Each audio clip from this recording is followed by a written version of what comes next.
Bueno, nueva edición de Profetuber en confinamiento y nosotros vamos a seguir a lo nuestro después de la semana de vacaciones, entre comilladas todas las veces que queráis las vacaciones, ¿vale?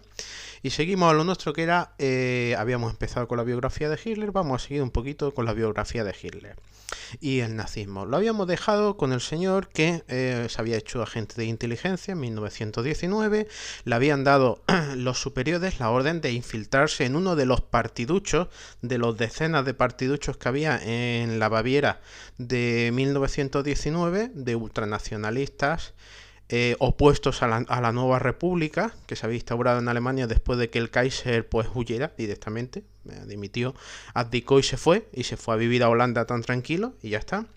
Y pues ahí, y tanto le gustó esa labor de infiltración en el partido que poco a poco pues se haría uno de los personajes más importantes hasta hacerse el más importante y dominarlo por completo. Pero ahora la cuestión es, vale, ¿y qué está pasando en Alemania?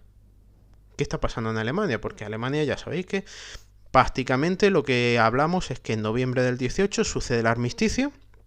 Luego vemos que hay un tratado de Versalles, que el tratado de Versalles es extremadamente punitivo para Alemania.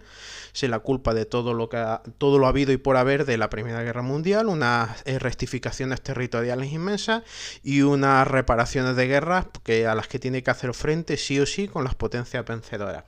A eso se le une que el Kaiser coge, dimite y se va, dejando detrás de sí pues un país que ha perdido la guerra, que está sometido a lo que quieran las potencias vencedoras y con una crisis económica gravísima. A eso hay que añadirle el ejemplo soviético, el ejemplo de Lenin y los bolcheviques, que aun siendo una minoría en Rusia, han tomado el poder por la fuerza y ahora mismo están en una guerra civil cargándose a la oposición. Claro, eso va a dar en Europa alas a lo que se llama el trienio bolchevique. Entre 1919 y 22 hay multitud de alzamientos en distintas partes de Europa en los que esas facciones comunistas que son muy minoritarias quieren seguir el ejemplo bolchevique. Siendo una minoría nos vamos a hacer con el poder por la fuerza. Eso en Alemania, ante el vacío de poder, pues va a pasar exactamente igual, alzamientos comunistas en distintas ciudades. Entonces, nos vamos a encontrar, por una parte, un armisticio, un ejército que se pretende desmovilizarse, pero unas ciudades en las que en muchos sitios hay insurrecciones comunistas. Entonces, el nuevo gobierno se le llama al nuevo gobierno alemán la República de Weimar.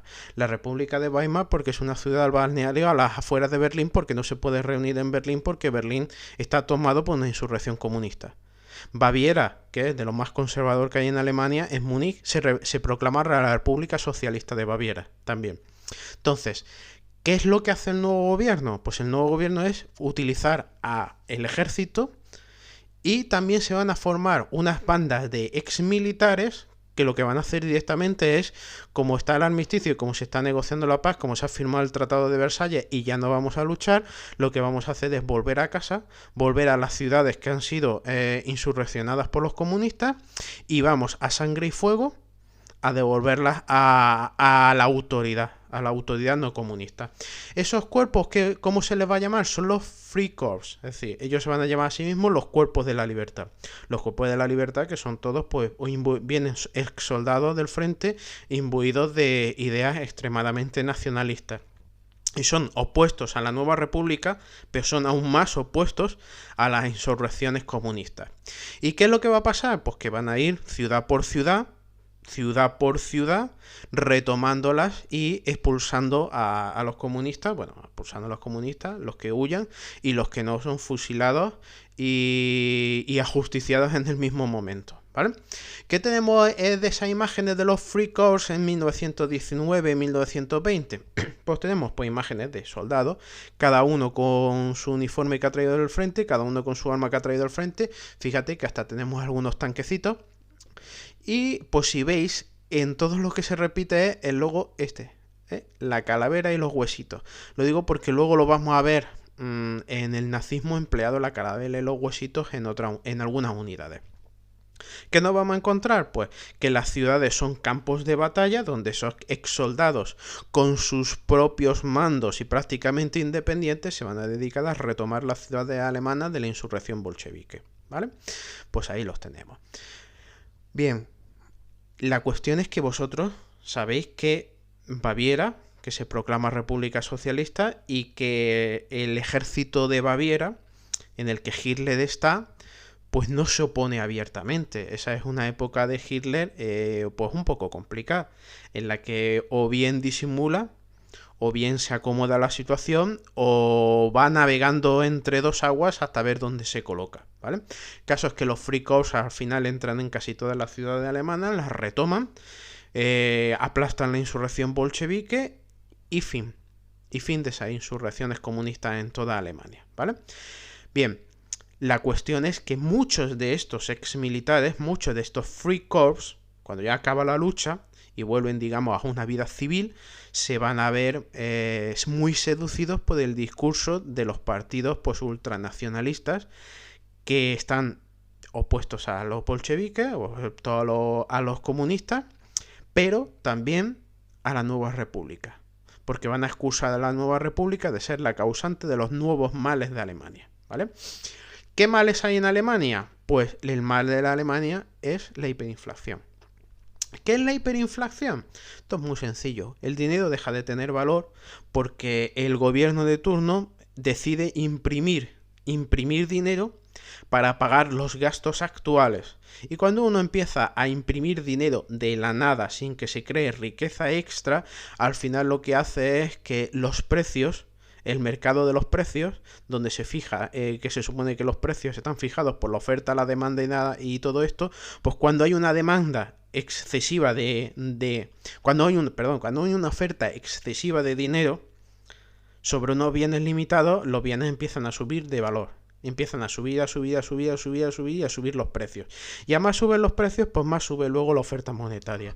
Eso lo vimos en tercero de la ESO, no os vais a acordar, obviamente. Y os puse dos ejemplos del mundo donde hay una hiperinflación hoy, como era el caso de Zimbabue o el caso archiconocido de Venezuela.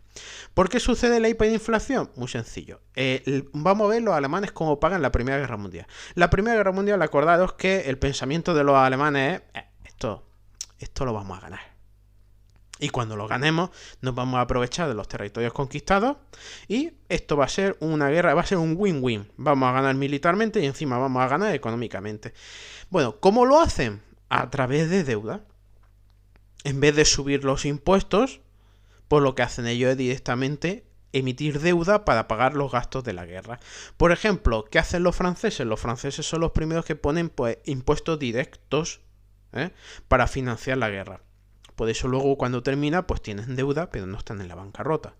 Pues los alemanes es lo que hacen, emitir deuda para pagar la guerra. ¿Qué es lo que pasa luego? Que si pierdes la guerra, ¿cómo vas a recuperar el dinero? Debes un montón de pasta después de 4 años de guerra que no puedes pagar. Bueno, pues ya estáis viendo que si vas a perder militarmente y encima vas a dejar un caos económico detrás, lo que hizo el Kaiser fue, hasta luego, ahí os quedáis, me voy a Holanda, chao chao chavales, hasta luego. Pues el nuevo gobierno se ha encontrado con una situación insostenible. No tiene dinero, tiene que pagar unas deudas, tiene que pagar a los soldados que están en el frente y que van a volver a casa, tiene que pagar a la gente, tiene que pagar a los funcionarios, o va sonando la situación actual, ¿no? Bien. Y entonces, pues, los gobiernos que están en esa situación siempre optan por lo fácil que es darle a la máquina de imprimir dinero. Total, imprimimos un poquito de dinero, esto no va a pasar nada, lo que pasa es que uno se termina haciendo adicto, imprime cada vez más dinero hasta que llega el caos general. Y el caos general se llama hiperinflación. Para que hagan idea, a finales de 1919... $1 vale 48 marcos alemanes y en noviembre de 1923 $1 vale, es que ni sé pronunciarlo directamente, toda esta cantidad de ceritos de marcos alemanes. ¿Qué significa? Que el dinero carece de valor. Cuando tú llevas en el bolsillo billetes de millones o de billones, pues es que el dinero no vale absolutamente nada. Si buscáramos imágenes de la inflación de Alemania, ¿qué nos vamos a encontrar? Pues mira, esta creo que la he puesto más de una vez en clase. Es decir, vamos a vender patatitas y supongo que estos serán coles, no sé, mi alemán es tan bueno como mi francés, es decir, casi inexistente. Pues mira, coles, repollos o lo que sea. Pues mira, voy a pagar y mira a la mujer que para dar las vueltas, esta que va a comprar y casi que lleva más billetes en el cesto, que necesita un cesto para los billetes y el repollo se lo lleva debajo del brazo. Y la mujer para dar las vueltas tiene un cesto igual de grande que el de los repollos que tiene al lado. No está mal la cosa, ¿vale? Que no encontramos billetes, pues, como de estas cantidades que estáis viendo. Como el dinero deja de tener valor, pues mira, qué mejor que jugar con él. A mí me encanta siempre mostrar estas imágenes de los niños alemanes haciendo montañitas de tacos de billetes. Cuando tienen esos tacos de billetes y están jugando con ellos, es que no valen para absolutamente nada. El dinero deja de tener cualquier valor, ¿vale? Mira, pues no hacemos una cometa. Bien, pues ya está. ¿Qué hacemos? La cometa. Uy, es que necesitamos plastiquillo. Es más barato hacerla de billetes. Pues la hacemos de billetes. Pues ahí tenemos a los nenitos divirtiéndose haciéndose su cometa de billetes, ¿vale? Para que veáis, por ejemplo, esto. ¿Cuánto vale una barrita de pan? Noviembre de 1918, un marco. Noviembre de 1922, 163 marcos. Septiembre de 1923, 1,5 millones de marcos. Y noviembre de 1923, pues 200.000 millones de marcos. Imagínate ir a cafetería y decir, a ver, ponme un bocadillo de tal, ¿cuánto es? Pues son 250.000 millones de marcos. Y sacas 2 o 3 billeticos, vale, venga, hasta luego. Es decir, cuando nos encontramos estos precios es que el país está en el caos económico más absoluto y la economía está hundida completamente. Aquí tenéis otro esquema. Es decir, lo que vale los huevos, la mantequilla, la ternera o unos zapatitos. Y aquí veis los precios. Recordad esto, que es que si uno imprime dinero de la nada sin crear riqueza y se hace adicto a la máquina de imprimir dinero, al final pasa absolutamente esto, precios desbocados y una economía hundida. Lo digo porque como lo estoy oyendo en los últimos días que más de uno dice, ¿qué problema hay? Le damos a la máquina de imprimir dinero, pues ya está. No te preocupéis, si es subnormal, pues es lo que hay. Bueno, vamos a dejar Hitler, habéis visto que esa es la situación, está la gente en Alemania un poquito cabrea, y ya sabéis que cuando la gente está cabrea, pues los partidos políticos más extremistas y más opuestos al sistema, pues son los que empiezan a coger adeptos. ¿Cuál es? Pues acordados que a Hitler se le da la orden de infiltrarse para informar del DAP, del Partido de los Trabajadores Alemanes, ¿vale? Y es ahí donde va a conocer al fundador del DAP, un señor llamado Anton Drexler, y Anton Drexler se ve que se queda cautivado por Hitler y le dice, pues Hitler, ya que tú vienes a las reuniones, ¿por qué no te afilias al partido? Y pues se afilia al partido. Pues efectivamente se afilia al partido. Ahora vamos a poner el carnet de Hitler. A Hitler le dan el carnet del partido el 555. ¡Buah! Es el miembro 555. Mentira, es el miembro número 55. Lo que pasa es que lo que decidieron es empezar a contar desde el 500 para, en vez de decir, uy, ¿qué número de militante eres? El 55. Tu partido da asco, no tiene apenas militantes. Uy, soy el 555. ¡Ostras! ¿Soy 555 personas? Sí, pues eso es un pequeño truquito, ¿vale? Bien. Y ahora va a ser en ese momento en el que esos meses en los que Hitler en el ejército de oficial de inteligencia y de propagandista, y ahora cuando se meta en el Partido de los Trabajadores Alemanes, va a ser cuando el mundo de Hitler va a cambiar por completo y a lo mejor esas ideas las tenías antes, pero no las había desarrollado plenamente hasta ahora. Ahora ya sí es cuando va a ser uno de los puntos esenciales de su vida, la cuestión judía. Sí, primer documento escrito sobre la cuestión judía de Hitler, el 16 de septiembre de 1919. Y el 16 de septiembre de 1919, en una cartita, ya dice que el deber del gobierno es eliminar a los judíos. ¿Vale? Eliminar a los judíos. Lo digo porque luego a más de uno piensa, bueno, pero esto es que es de los años 30. No, en el ideario de Hitler, 16 de septiembre de 1919, ya está esto. Antes a saber lo que pensaba Hitler. Unos te dicen que sí, que ya, que en la Viena de antes de la guerra, otros que no hay ninguna prueba, lo que sea. Nosotros nos tenemos que reafirmar de los datos, que es la primera es una cartita de 16 de septiembre del 19, ¿vale? Bien, claro, el partido poquito a poco va creciendo. Esos mítines que dan por la noche en las cervecerías, esos mítines, esos desfiles, pequeños desfiles, esas reuniones que hacen, pues va cogiendo. Y deciden cambiarle el nombre.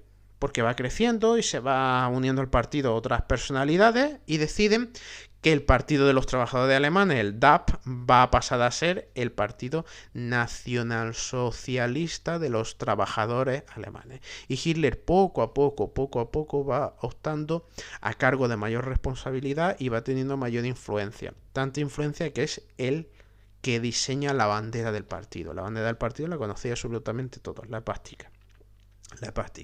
Luego se convertirá en la bandera que representa a Alemania cuando tomen ellos el poder, ¿vale? Bueno, pues Hitler ya estáis viendo que poco a poco va promocionándose en el partido.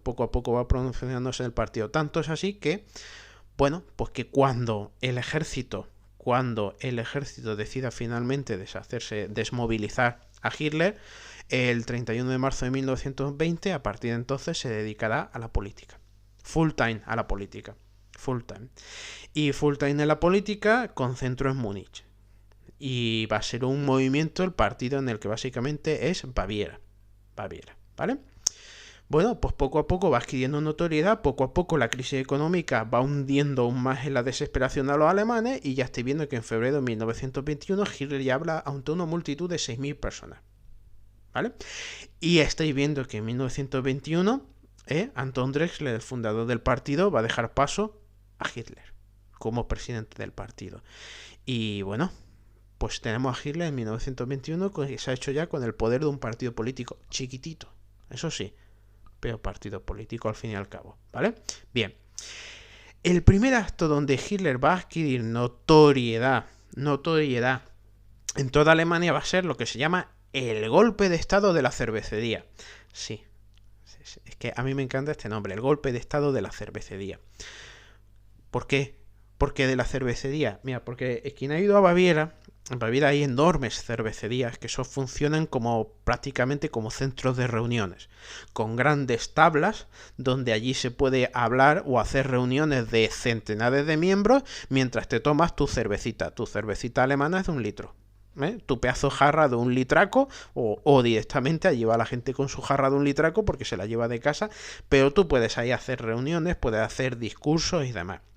Sí, que no hay ni para... Yo siempre digo que esto es como el golpe de estado en el Palacio de Congreso. ¿Qué es lo que va a pasar ese día? Pues que resulta que está el gobierno regional de Baviera, cuyo primer ministro es Gustav Karl, está pues en una reunión con 3.000 personas, 3.000 hombres de negocio y personalidades de Baviera. Y el plan de Hitler es el siguiente. El plan de Hitler es, secuestramos al gobierno, damos un pedazo de discurso y hacemos pues como había hecho un poquito antes Mussolini, marchamos sobre Roma. En este caso Berlín. Es decir, Mussolini ha marchado sobre Roma, nosotros vamos a marchar sobre Berlín.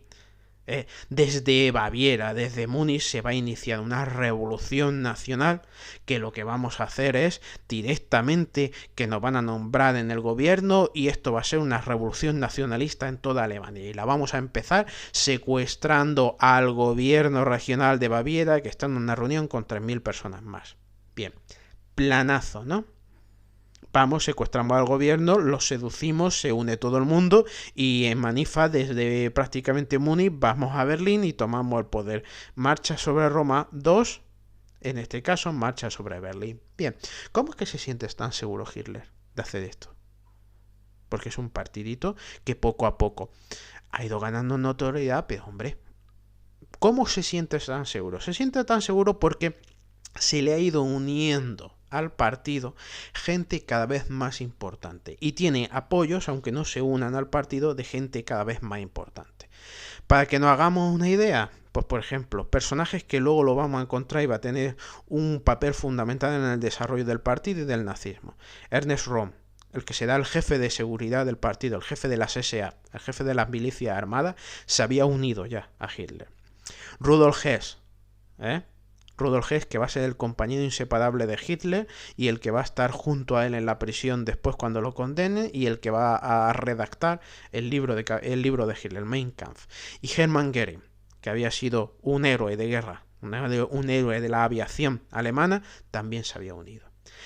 Y también personajes del ejército bastante importantes se habían unido a Hitler. No al partido, pero sí se habían unido a este movimiento de Hitler.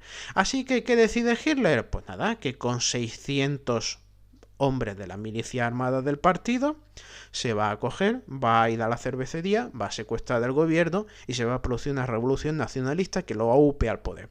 ¿Cuáles son las imágenes que tendremos de ese día? Pues, por ejemplo, mira, aquí llegan en los camiones esas milicias armadas del partido que estáis diciendo, pero bueno, si llevan el casco de la guerra, sí que te has ido del ejército a tu casa y te has llevado todo el material. Además, estos son unidades del ejército que se han ido a casa con el material, que se han ido con todo, que son militares. Llegando Hitler y la plana mayor del partido, ya estoy viendo que cuando ya hablamos de este tipo de partidos les encantan las coreografías y todos igualitos, ¿vale? Todos vestidos igualitos, con las camisas pardas, ¿vale? Y, pues ya veis, más imágenes y más imágenes de Hitler.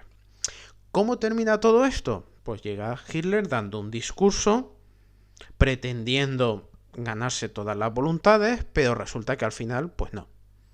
Resulta que pasan las horas y lo que al principio iba a ser un éxito resulta que no, que al final ni el ejército de Baviera ni la policía del estado se unen a Hitler y como no se unen a Hitler pasan las horas y Hitler ya siente que el plan inicial ha fracasado y dice, bueno, plan B, ¿no? Plan B es que vamos a ir todos marchando hasta el Ministerio de la Guerra bávaro y allí todas las masas hundimos el gobierno de Baviera.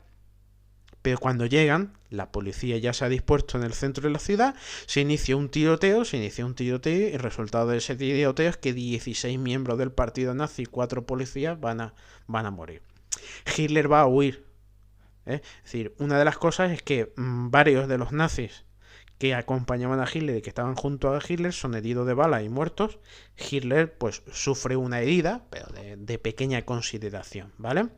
Es decir, Hitler huirá, se ocultará en la casa de su amigo Ernest, lo que sea, Hamstein, lo que sea, y pues ahí va a pasar unos momentos de bastante desesperación hasta que sea detenido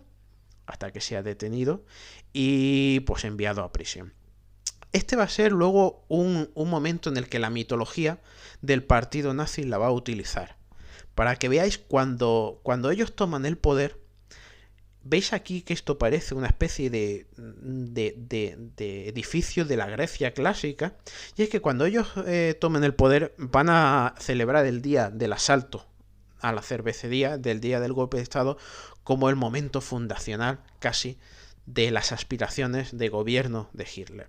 Y lo que van a edificar es a los mártires del partido, es como un templo funerario en el que se va a adorar a los mártires del partido que ese día perecieron.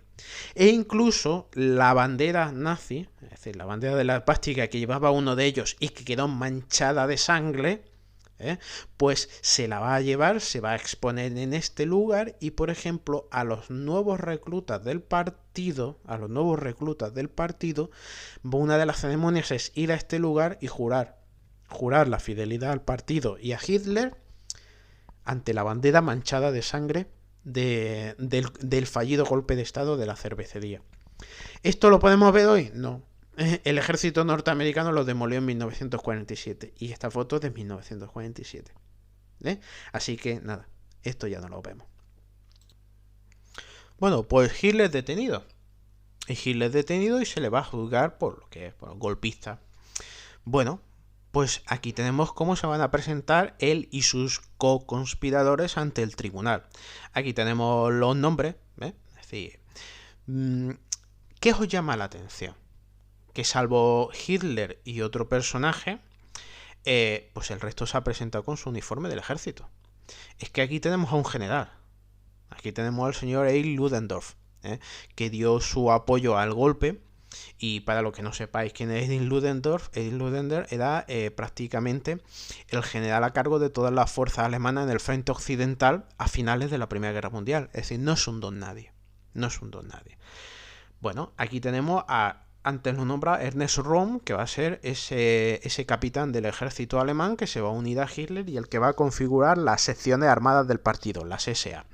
Se van a presentar en el juicio y el juicio, pues lo que va a pasar es lo siguiente, que tienen que juzgar a Hitler, que lo tienen que condenar, pero el tribunal simpatiza con él. Y bueno, va a ser un paripé en el que a Hitler se va a permitir que se exprese, que lance sus discursos durante minutos, minutos y minutos, y que prácticamente aquello deja de ser un juicio a un golpista para convertirse casi que en un homenaje. Casi que en un homenaje al golpista ultranacionalista. Así que desde un principio va a quedar claro los que siguieron el juicio que aquello era un paripé y que Hitler iba a ser condenado a lo mínimo. De hecho, es condenado a lo mínimo.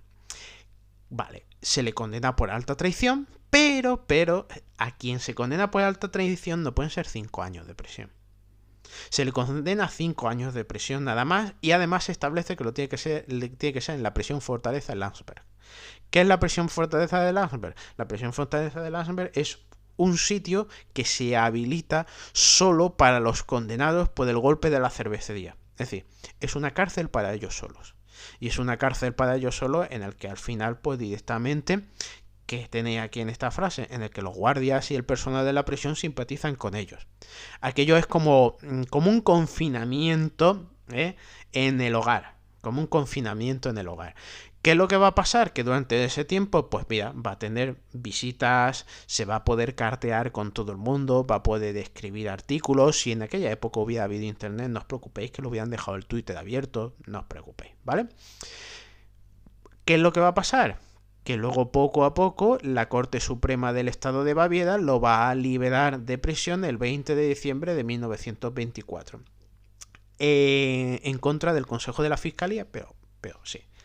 Bien, en total va a pasar apenas un año en prisión.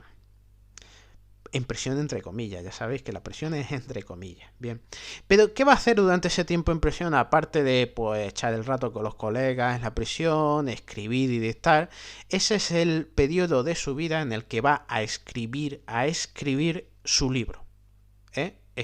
El Mein Kampf, Mi lucha. ¿Vale? Mi lucha es uno de los libros más publicados y más leídos de la historia de la humanidad. Así de claro. Y ahora vamos a explicar por qué. Entre otras cosas porque el escrito de un personaje tan fundamental y que tantas consecuencias tuvo para la historia, lo normal es leer lo que este señor ha dicho. Entre otras cosas porque es muy interesante ver lo que este señor dice en 1924 porque luego exactamente lo que hará a partir de 1933 cuando tome el poder. ¿Vale? Lo digo para aquellos que dicen, es que no se podía saber. ¿Cómo que no se podía saber? Si lo había dicho en su libro. ¿Vale? Ahora que se ha puesto la expresión de moda eso de, bueno, es que no se podía saber. No, sí se podía saber. Las cosas sí se pueden saber. Sobre todo cuando te escribes un libro y lo dejas claro lo que vas a hacer. ¿Vale? ¿Cuál es ese libro? Ya lo me he dicho. Mi lucha. Y lo que tiene de especial es que Mi lucha es un compendio de todo el pensamiento de Hitler. A veces un poco confuso, a veces un poco caótico leerlo. Y que él prácticamente no es que escriba, es que él va dictando, va hablando y es su amigo Rudolf Hess el que hace la labor de ponerlo todo en común y darle un poco de forma al libro, ¿vale? Bueno, se va a publicar 1925 y 26 y ya estoy viendo que entre el 25 y el 32 se vende 228.000 copias del libro. Pero claro, pero es que en 1933, una vez que Hitler toma el poder, ya se ha vendido 1 millón. Y todos los años se van a vender muchas copias, millones. Al final se vende millones. Por ejemplo, luego Hitler dirá que él no cobra. Yo no cobro de canciller porque cobro por los derechos de autor del libro y con eso vivo. Bien. Para que hagáis una idea, imaginad vosotros que cuando se casaban, una vez que toman el poder, cuando se casan las parejas en Alemania, pues se les hace entrega de una copia del Mein Kampf. Sí. Yo os declaro marido y mujer y ya puede besar a la novia. Espera un momentillo que aquí le dejo el Mi lucha de Hitler. Entonces, pues imaginaos cuántas parejas se pueden casar al cabo del año en Alemania. Decenas y decenas de miles, pues cada pareja se lleva el libro del Mein Kampf, es decir, quiere decir que hay que comprar el libro y hay que pagarle los derechos de autor a Hitler. Así que al final, pues como todos los años, entre la gente que lo compra a la gente que se le da, etcétera, etcétera, al final resulta que Hitler vende millones de ejemplares. Millones de ejemplares. Bien, bueno, pues esto pues es sus planes. Están especificados sus planes. Para luego los que no digan que no se podía saber. Sí se podía saber. Bien. Bueno, pues el problema es que cuando Hitler sale de prisión, ha cambiado el mundo. Ha cambiado el mundo. Ha cambiado bastante. Y es que a principios del 24 hay un plan de estabilización de Alemania. Estados Unidos llega al auxilio de Alemania, se produce un gran crecimiento económico y Alemania pasa del paro y de la ruina a la prosperidad. Son los cortísimos, felices años 20. Hitler sale de la cárcel con un país pues próspero y con una juventud que ha pasado la guerra, que ha pasado la crisis económica y que ahora quiere divertirse y que no va a prestar oídos pues a un ideólogo que nada más que va hablando con discursos apocalípticos. Así que Hitler durante los años del 25, 26, 27, 28, 29 tiene actividad política, pero es uno más de los partiditos nacionalistas con su base en Baviera y poco más. Es un periodo de su vida en el que tiene periodos oscurísimos, como es el suicidio de su sobrina. El que quiera que investigue sobre el suicidio de su sobrina, la pobre Heli, pero bueno, no vamos a hablar aquí de eso. Pero bueno, ¿y cómo es que Hitler llega al poder? Pues Hitler llega al poder porque luego pasa lo que ya hemos visto en clase, la crisis económica de 1929 en Estados Unidos. Y con la crisis económica de 1929 lo primero que hacen las empresas americanas y los bancos alemanes es retirar en bloque sus créditos y las inversiones que tenían en Alemania, con lo cual dejan a Alemania básicamente sin dinero. Y vuelve otra vez la gravísima crisis económica. Vuelve la crisis económica y otra vez vuelve un gobierno en el que se ve superado por los acontecimientos. Por ejemplo, para que hagáis una idea, en septiembre de 1928 solo hay 600.000 parados en Alemania. En enero del 33 6 millones. Estos son crisis económicas que suponen una ruptura de los partidos y que haya partidos que empiecen a subir y a subir y a subir y a subir. Ahora lo vamos a ver en las elecciones y os vais a dar cuenta que elección tras elección el partido nazi va ganando. Bien, bueno, pues ¿qué tenemos ahí? Pues que tarde o temprano, fruto de la crisis económica, el 30 de enero de 1933, va a pasar esto, que Hitler va a llegar al poder. Vamos a ver, vamos a explicar una mijita. Es que Alemania es una república y tiene un presidente de la república, que es el señor von Hindenburg, héroe de guerra de la Primera Guerra Mundial. Para que hagan idea, von Hindenburg es el jefe de los ejércitos alemanes en el este.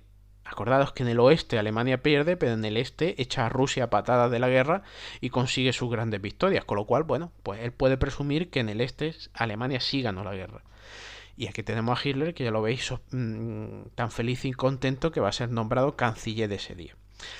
Bueno, aquí tenemos otra de las imágenes, ¿vale? Es decir, el papel de las Fuerzas Armadas, que va a ser fundamental en el asiento en la promoción de Hitler, sobre todo los ex militares, y como el señor von Hindenburg, diréis, ¿simpatiza con Hitler? No, para nada. De hecho, lo llamaba el pequeño cabo austriaco.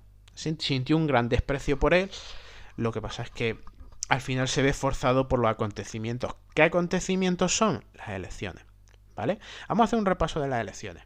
Mira, mayo de 1928, elecciones, vamos a bajar un poquito, elecciones federales, tal, votantes, tal. Uy, partido más votado en 1928, el Partido Socialdemócrata Alemán. Bien, ¿vale? O sea, partido más votado, los partidos más votados, Partido Socialdemócrata Alemán, bien. Partido de centros, partido de centro y de derecha, bien, estos, ¿vale? La República de Weimar se va a asentar sobre todo en tres grandes partidos que se van a gobernar, pero sobre todo se van a apoyar lo uno a lo otro en cuestiones fundamentales. Para ver el descontento, pues nos tenemos que ir, por ejemplo, que mirar, el Partido Comunista en 1928, bueno, 29,76% el Partido Socialista, el DNVP de la centro derecha, 14%, y el Centrum Católico un 12%. El Partido Comunista un 10%. Bueno, un 10% es asumible para un sistema democrático. Bien, el SPD, y este son los pilares del sistema. Pero ya veis que Hitler, espera, bajo para abajo, no está Hitler. Mira, Hitler, 2,63%. ¿Eso qué es? Nada, absolutamente nada. Son 12 diputaditos, 2,63%. Nada.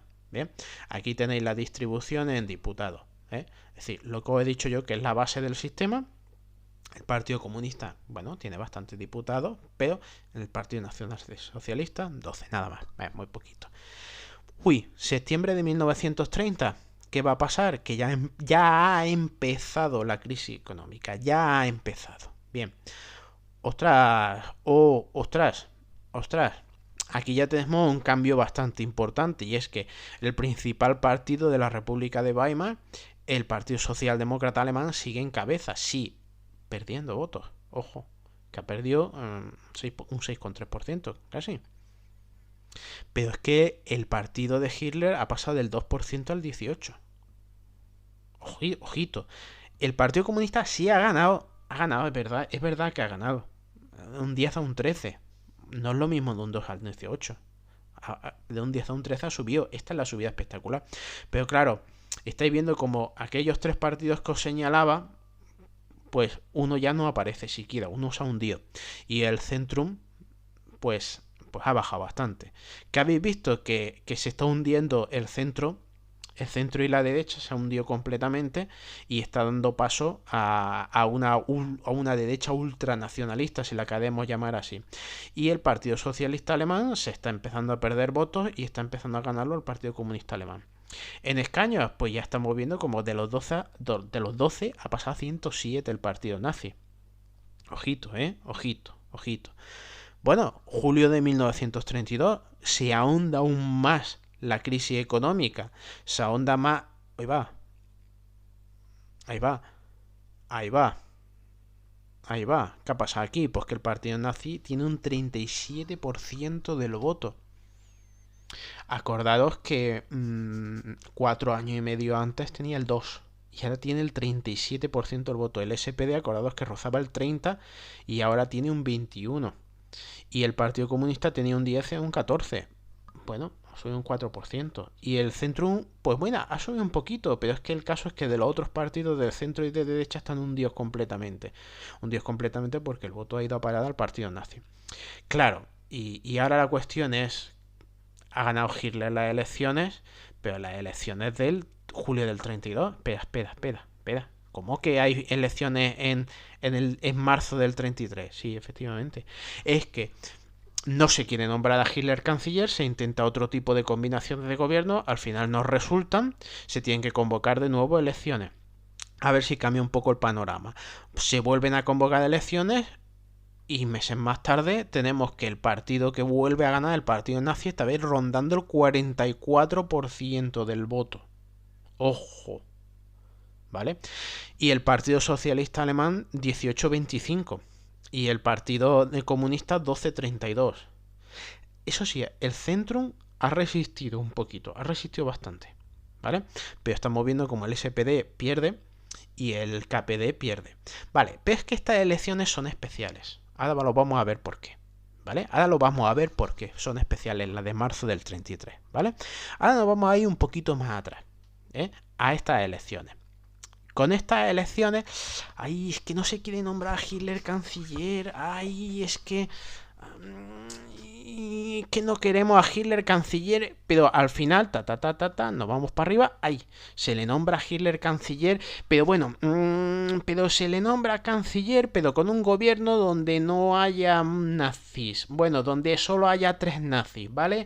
Bien, la mayoría del gobierno tiene que ser de los otros partidos del centro y derecha, para así a ver si podemos controlar un poquito a Hitler, ¿vale? Bueno, bien. Pero, ¿y por qué se convocan en marzo del 33 las elecciones? Se convocan las elecciones porque conviene, una vez en el poder, convocar las elecciones para utilizar el poder y utilizar a sus milicias del partido para acosar al rival y ganar las elecciones. Vamos a ver, es que esto es un poquito complejo. Vámonos un poquito para acá. Bien. Que con estas elecciones de julio del 33 y tras meses de discusión en los que no se quiere nombrar a Hitler y en los que fracasa un gobierno tras otro, al final en enero del 33 se decide nombrar a Hitler. Con un gabinete donde no haya muchos nazis, 3 nazis y que pasen prácticamente a ver si puede ser desapercibido. Bien, pero ellos enseguida convocan las siguientes elecciones, que son las de marzo. Es decir, a casi un poco más de un mes convocan las elecciones. Bien, pero en esas elecciones ya estáis viendo... ¡Ojo! Estáis viendo lo que ha pasado, ¿no? Que la han ganado y algo ha pasado entre medias. ¿Qué ha pasado entre medias? Ahí se incendia el Parlamento.